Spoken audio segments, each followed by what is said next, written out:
Өөрийн хүрээнд бол энэ маш их хэмжээний ажил бол энд хийгдэх юм байна. За хоёр дахь нь бол зээлийн их усүрийг нэмэгдүүлэх асуудал байна. За одоохондоо бол иргэн төлөлтөөсөө гэж би сая ярьсан. Цаашдаа бол гадаадын зээл тусламжаар ямар боломж байна? Энэ боломжийг хайх хэрэгтэй болж байгаа л да.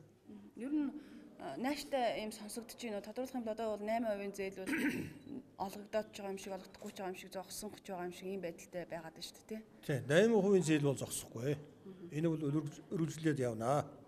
8% зээл дээр бол тэр 30% босгоог давж ер нь орон сууц авах хүмүүс бол ерөнхийд аваад дууссан гэж бид нар тэгж бодож байгаа. Одоо ер нь 30% би одоо босхийг бууруулах юм уу эсвэл өөр байдлаар одоо бид нар Тоск гэж компани байгаа шүү дээ нөгөө төрөөсийн орон сууц бол олгож байгаа. Ер нь эмзэг бүлэгт тодорхой сорилттой бүлэгт бол тэр Тоскийн одоо төрөөсийн орон сууц хэлбэрээр цаашдаа төсөл бас хэрэгжинэ гэж ингэж үзэж байгаа.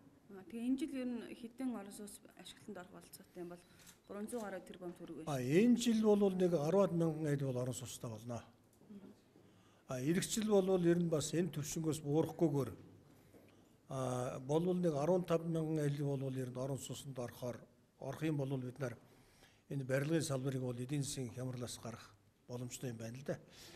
Энэ дээр бол яг өнөөдрийн байдлаар бидний тооцоогоор 300 орчим мянган тэрбум төгрөг бол байгаа. Цаашдаа дахиад нэг тий.